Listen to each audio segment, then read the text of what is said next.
Todos sabemos que los últimos movimientos populares, que como dice Jorge, nos han sorprendido en este año, tienen uno de sus centros en Puno, y especialmente en los pueblos aymaras. Eso no es una casualidad. En la historia no hay casualidades. Por lo general, todos sabemos que estamos frente a corrientes históricas. Y podríamos decir también que la presencia de cientos de puneñas y de puneños, junto con ayacuchanos, huancavelicanos, abancaínos y de otras provincias y de otros departamentos ahora en Lima, es parte de una corriente que viene de bastante antes. No tiene comienzo. Yo arbitrariamente, porque creo que conviene empezar de algún año, tomo el siglo XX como referencia. Entonces, no me voy a referir a Tupac Amaru y a otros movimientos del siglo XIX. Eso no significa que los ignore, sino que voy a enfocar mi exposición en algo concreto que llamó Basadre, mal llamó, según mi opinión, la República Aristocrática. Porque esas personas que gobernaron el país en esos años, entre 1895 y 1930, de aristócratas tenían muy poco. La aristocracia es un término demasiado lindo de propietarios de tierras. Bueno, pero ese es otro tema. Entremos al tema nuestro de esta noche. ¿Qué pasaba en el sur del Perú a comienzos del siglo XX? Todavía estábamos viviendo las consecuencias de la guerra con Chile. El general Cáceres no había muerto todavía, estaba presente, pero la presencia inglesa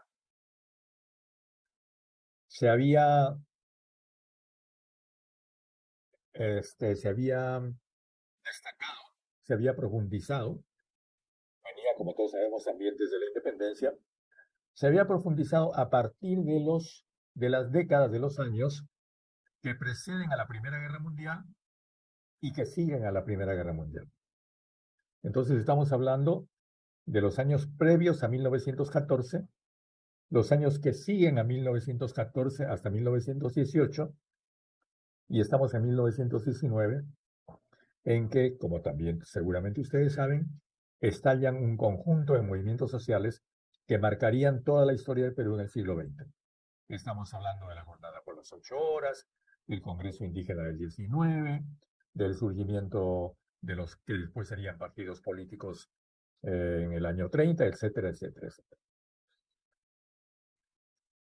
Lo que pasaba entre muchas corrientes económicas que había en el Perú es que la participación del Reino Unido, de Inglaterra, en la guerra de 1914, obligó a un crecimiento en el consumo de la lana.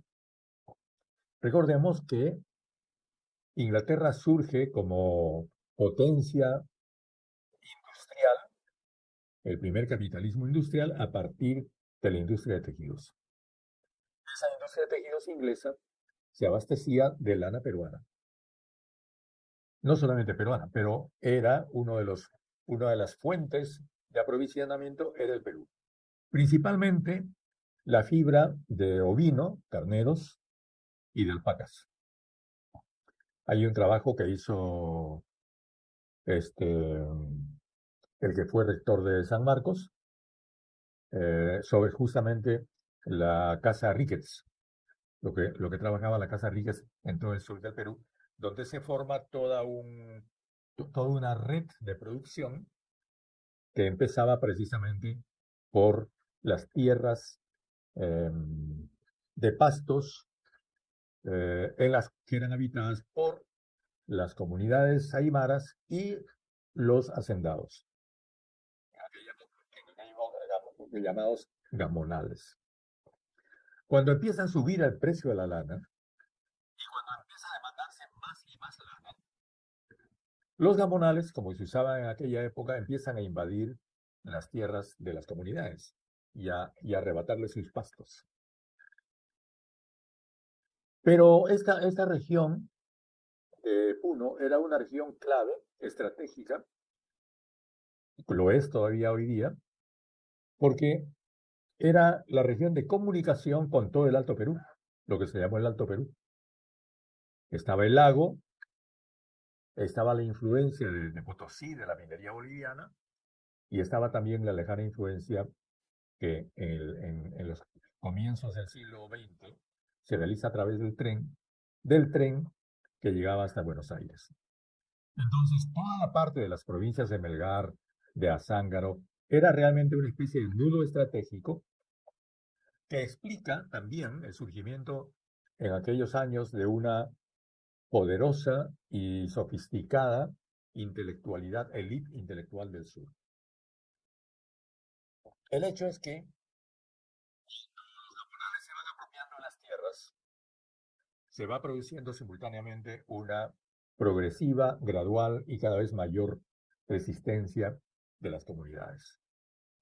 El núcleo aymara en aquella época se encontraba en Guantané, también en la provincia de Melgar, en parte también en tierras conocidas como de los chiriguanos. Chiriguana es una denominación despectiva que significa en quechua guano y chiri. Chiri guano, es decir, guano helado, estiércol helado. Los chiriguanos. Y estos chiriguanos que eran despreciados eran obligados a realizar trabajos forzados de pongos, de mitanis, de yanazis, de misales, sirviendo a los curas, de semaneros, para las autoridades, los prefectos, los curas. Esos trabajos habían sido prohibidos por Bolívar. Bolívar estuvo en toda esa región en 1924-25, después de la batalla de Ayacucho, y prohibió todos esos trabajos. Pero se fue Bolívar, se instaló la República Criolla y los gamonales volvieron a imponerlos. Y el siglo XX encuentra todavía entonces a los comuneros aymaras padeciendo esos trabajos. El hecho es que el rechazo fue creciendo con los años. Pero desde el comienzo del siglo se va formando un grupo de comuneros que vienen a Lima, empiezan a quejarse, como ahora, ¿no? Ahora también han venido a quejarse a Lima, pero han venido a quejarse corporativamente, en multitudes. Aquella vez se venían a quejar en comisiones. Y esas comisiones que venían se ponían en relación con el movimiento anarquista que estaba surgiendo en Lima, con la izquierda de la época, con los intelectuales de la época. Había ya indigenismo en Lima, ¿no? Entonces, en ese grupo van integrándose Evaristo Corimaigua, Mariano Luque, Pedronina Cutipa, Melchor Cutipa, Antonio Francisco Luque, Mariano Mercedes Paco, Rita Puma y otros que después serían dirigentes de las comunidades. También el año 19, cuando Leguía da su golpe de Estado y necesita el apoyo del pueblo, el apoyo de los obreros, de los indígenas, Leguía, el año 19, en ruptura con el civilismo ultraconservador de la época, permite y promueve la formación del Comité Central Pro Derecho Indígena Tahuantinsuyo, que se funda en Lima en 1919. Y el Comité Central Pro Derecho Indígena Tahuantinsuyo se convierte una vez más en un promotor de la fundación de escuelas en Puno. Y estos dirigentes, algunos de los cuales apenas si sabían leer y escribir, muy pocos tenían primaria completa, pero entre ellos se van formando maestros, maestros campesinos, y empiezan a formar escuelas y a fundar escuelas en Puno. Pero para los gamonales, que los indios, como ellos decían, aprendan a leer, significa que iban a aprender a robar. Entonces prohíben las escuelas y Por ejemplo, Mariano Luque Corimaigua, uno de los dirigentes de la época, es el primero en fundar una escuela clandestina en su casa. Porque las escuelas, cuando eran públicas, cuando eran edificadas y empezaban a funcionar, eran quemadas por los gamonales. Había mucha violencia. No era solamente que una escuela sea prohibida. Venía una banda de gamonales, igual que el Ku Klux Klan en Estados Unidos, y quemaba la escuela. Todo este movimiento empezó a formarse a partir de las escuelas clandestinas, que no eran permitidas por los gamonales, pero se desarrollaban durante las noches. Allí se enseñaba a leer y escribir, se enseñaba algunos oficios, se discutían temas relacionados con la realidad social y política, y en los siguientes años, Mariano Luque, hizo construir un local para la que fue la primera escuela rural nocturna de Aña Huancho, que funcionó entre 1910 y 1921, a donde empezaron a asistir personas adultas de los dos ayllus de Huancané. Pero como les repito, esta institución tenía que ser clandestina para escapar a la persecución de los gamonales. Ya mucho antes, entre 1903 y 1904, delegaciones de mensajeros comunales habían viajado a Lima para reclamarle al presidente Manuel Candamo por los abusos de los asentados de Huancané. Claro, no tuvieron resultados. Esa república aristocrática miraba a otro lado. Y cuando uno revisa los periódicos de la época, yo he estado revisando uno por uno los periódicos de la época, uno se encuentra con ese país impresionante, donde hay esa terrible desigualdad, en que cuando tú revisas los diarios, el comercio, la prensa, no menciona para nada las provincias. Es como si todo el Perú no existiera, como si solamente existiese Lima. Y los indios solamente son mencionados cuando hay sublevaciones, pero muy cortamente, con sueltos de 2 o 3 líneas, ¿no? Se ha sublevado la indiada en tal lugar, ¿no? Y ni siquiera te dicen qué pasó. Y mientras tanto tú vas, por ejemplo, a las revistas Mundial y Variedades y te encuentras en Mundial con las crónicas íntegras impresas en papel couché de los grandes banquetes. Es decir, ves las ilustraciones de Mundial y estás en París. Una enorme desigualdad y una enorme ignorancia y los odios terribles, porque, por ejemplo, yo he estado revisando la semana pasada, preparando esta exposición que les estoy haciendo ahora, el comercio de todo el año 1923. ¿Ustedes creen que el comercio, el diario que salía en 2 ediciones, en la mañana y en la tarde, en el año 1923, mencionaba a Leguía? Los Miro Quesada estaban peleados con Leguía. Entonces, cualquiera que lea ese diario va a creer que no había presidente. El nombre de Leguía no es mencionado una sola vez. Yo he revisado día por día el comercio. Para el comercio no había presidente. Es increíble, impresionante. Y si no había presidente, menos habían indios. Por supuesto, ¿no es cierto? Entonces, ya a mediados de 1920, el gobierno de Leguía, que estaba en abierto pleito con, con una fracción del civilismo, ¿no? Designa una comisión que recorre toda la región sur. Esta comisión recibe 7.080 quejas, de las cuales 6.132 eran quejas por usurpación de tierras por parte de los gamonales. Entonces, cuando viene una nueva delegación a Lima, y cuando le piden a Leguía independizarse de los gamonales, los llamados indios, de los representantes de las comunidades, bueno, les dice, háganlo, háganlo. Y las comunidades entienden esto como una autorización para organizarse en un pueblo autónomo. Y entonces, con acuerdo unánime, el 21 de noviembre de 1922, fundan la ciudad de las Nieves en el sector Muguraya de la comunidad de Huancho.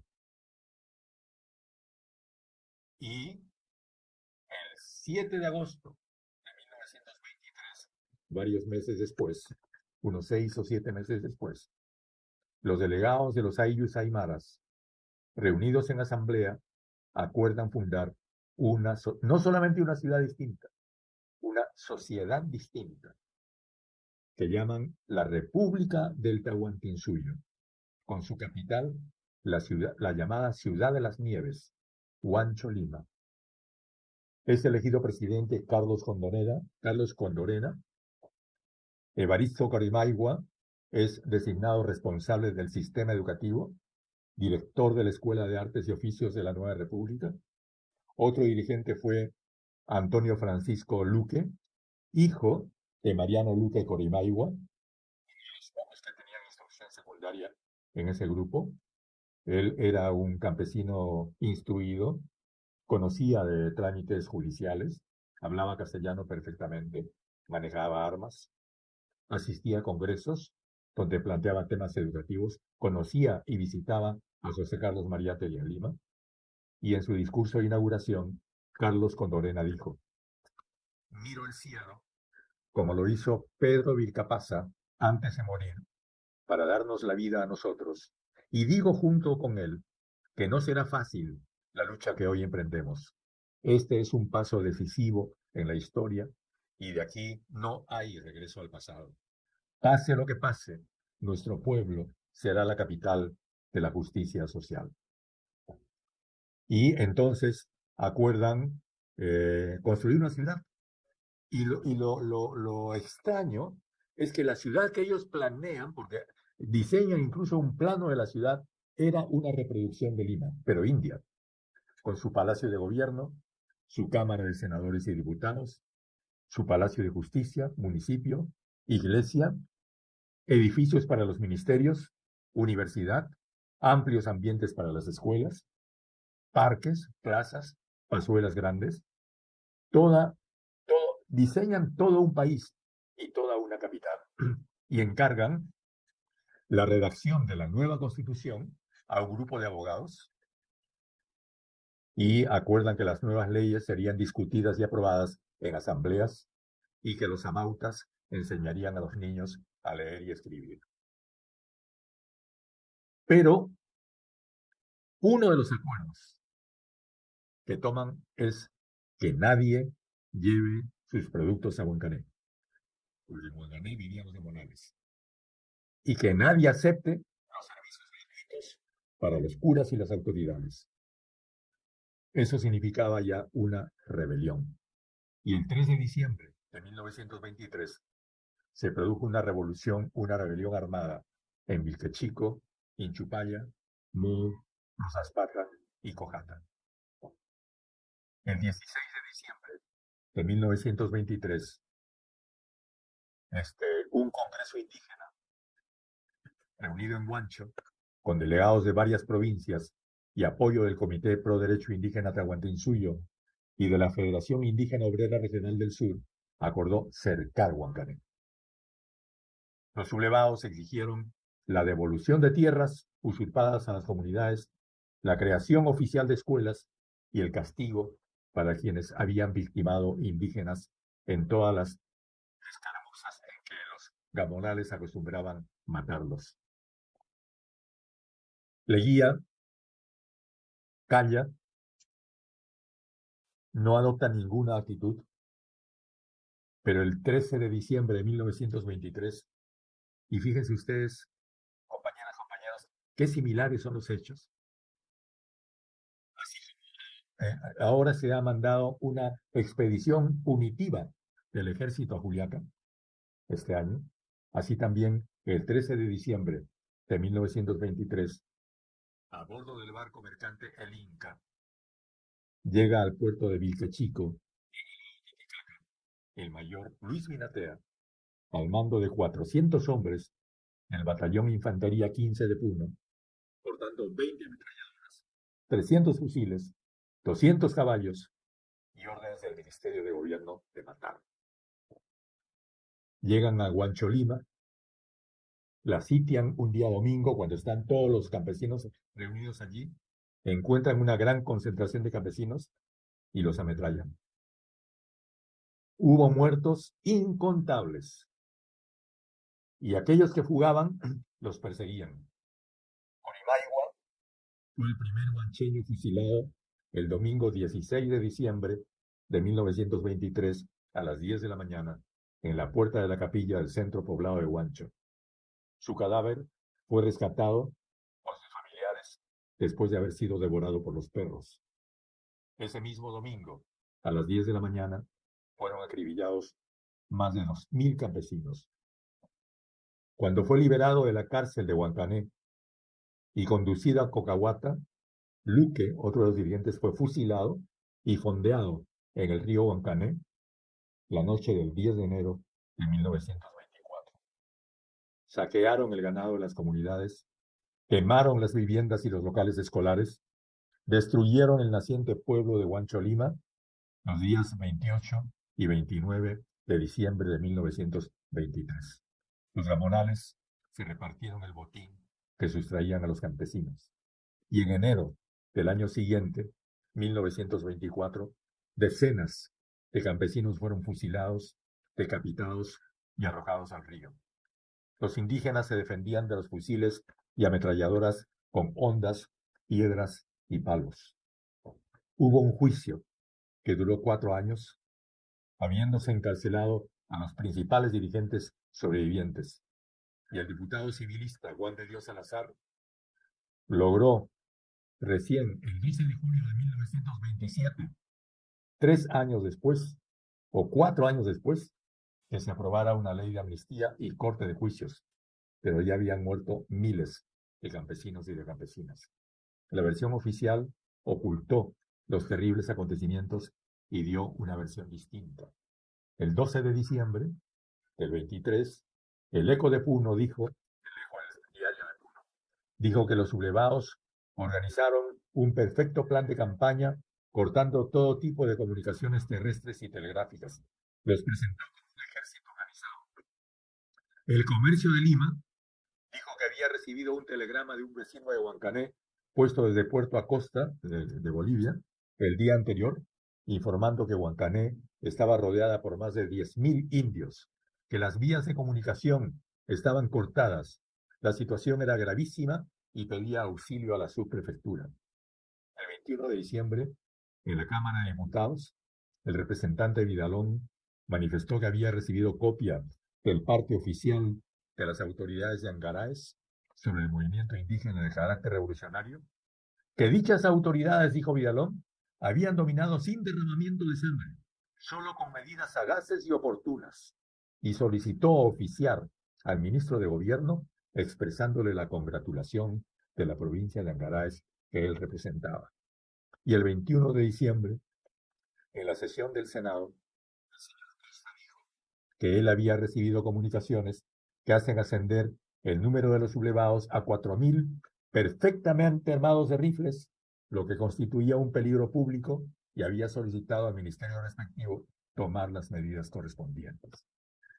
Todavía el 26 de diciembre, el Comercio comentó los acontecimientos en la sección El Día de su primera página, diciendo que los hechos demostraban que el problema indígena sigue en pie, que la situación del indio no ha variado, perdón, y que había que abordar este problema básico del país lo más pronto posible con un plan global que inicia la regeneración del indio, utilizando medios prácticos para transformarlo en un ciudadano consciente de sus deberes y sus derechos. Dijo el Comercio, el ejemplo de México debe ser imitado. La Revolución Mexicana, recordemos que era el año 1923, que todavía estaba realizándose, reivindicando a los indígenas mexicanos. Entonces, miren ustedes cómo eran las distintas actitudes, ¿no? De la República oficial. Un sector de representantes decía que no había habido represión y felicitaba al ministro de Gobierno por la excelente manera en que había logrado dominar los hechos. Otro sector decía que había un gran ejército indio de 4.000 soldados perfectamente armados, ¿no? Otro sector simplemente se limitaba a matar a los indios. Y otro sector decía y asumía, como la página editorial de Comercio, una actitud más o menos tolerante ¿no? Llamando la atención sobre el denominado problema del indio. Pero el hecho es que toda la República oficial, la República Criolla, era solidaria aplastando sangrientamente a ese y otros movimientos indígenas. Yo quiero aprovechar estos minutos que estoy usando, con el permiso de ustedes, para hablar de Rita Puma Justo. Rita Puma Justo nació el 2 de enero de 1900 en el sector San Luis de Charajiri, de la parcialidad del Alto Guaraya, del distrito y de provincia de Mulo. Era hija de José María Poma y de Rufina Justo y tenía 5 hermanos. Ella fue maestra, una de las primeras maestras de aquellos años. Hizo funcionar la escuela primaria Chuño Ullo, que en varias oportunidades fue destruida por los hacendados que no querían, como dije, que los indios aprendieran a leer y escribir. Vivía en medio de su pueblo, viajaba montando caballo visitando a los indios y cuando participó Rita Puma en la sublevación de Huancho Lima, que estoy describiendo, los terratenientes la persiguieron para capturarla. Destruyeron e incendiaron su casa, saquearon sus bienes, asesinaron a sus familiares. Ella huyó de Alto Guaraya a Jipata. De ese lugar viajaba constantemente a Huancho para mantener contacto con los indígenas, pero la encontraron una vez en el trayecto de Huancané a Moo. La torturaron, la amarraron con una soga a la cincha de un caballo, la arrastraron así hasta la plaza de armas de Moo para ahorcarla en uno de los árboles de eucalipto en la puerta del antiguo cementerio. Era el 9 de enero de 1930, es decir, 7 años después de la revolución de 1923. Tenía 30 años. Con ella, ese día, a pesar que habían pasado tantos años, fueron asesinados 198 campesinos. Bueno, esos son los hechos. Pero los acontecimientos de Huancané fueron seguidos. Y se produjeron años de rebeliones. Debo recordar también las rebeliones en las provincias altas del Cusco, los indios de la parcialidad de Conchacoyo capturan al abusivo Mariano Tejada, lo entregan a la intendencia. En Santo Tomás, en la provincia de Chumbivilcas, los indios se apoderan de puntos estratégicos en los caminos, cortan la línea telegráfica entre Santo Tomás y Libitaca. El 9 de diciembre, el corresponsal del comercio informa que, vestidas con andrajos negros, el corresponsal del comercio en Santo Tomás, en Chumbivilcas, el corresponsal del comercio, estoy citando ese diario, informa que, vestidas con andrajos negros, dolientes y llorosas, acuden a él las viudas de los desventurados indios que han sido asesinados en Chinchaypugio. Manuela Chacani, cuyo esposo e hijo fueron abaleados en Santa Cruz, Juana Texe, que perdió a su hijo, Isabel Texe, que había quedado viuda, relatan al corresponsal la despiadada masacre que habían hecho los gamonales en una planicie a la salida del caserío de Parcotica y decían que no tenían fe en el amparo de los poderes y de la justicia. Y el 24 de junio de 1923, el mismo año de la sublevación de Huancané, meses antes, se produjo el sangriento levantamiento de los indios de la Mar y Cangallo en Ayacucho, que duró hasta septiembre, que proclaman la República Incaica en Chiquintirca, en Anco, con Paulino Romero a la cabeza de miles de indios. Queman el retrato del presidente Leguía, linchan a 24 jueces, gendarmes y gobernadores, los flagelan, pero muchos indígenas fueron asesinados por la represión. El diario La Prensa, del 21 de diciembre de 1923, informó sobre estos sucesos en la primera plana. Las rebeliones entonces se producían de tanto en tanto, pero eran ignoradas muchas de ellas, y los datos que les he dado proceden de varias tesis que han sido hechas por estas sublevaciones, de los diarios de la época, e incluso algunas tesis doctorales que ahora, a partir de las averiguaciones que han hecho los investigadores en los documentos judiciales de la época permitan que hoy día, nosotros, hoy día 22 de febrero del 2023, nosotros podamos recordar a estos héroes, rendirles homenaje y me permitan a mí proponer que en diciembre de 1923, si se puede, en el mismo Huancané, rindamos homenaje a la gran revolución tahuantinsuyana que nos dio la primera república indígena tahuantinsuyana de Huancané. Muchas gracias.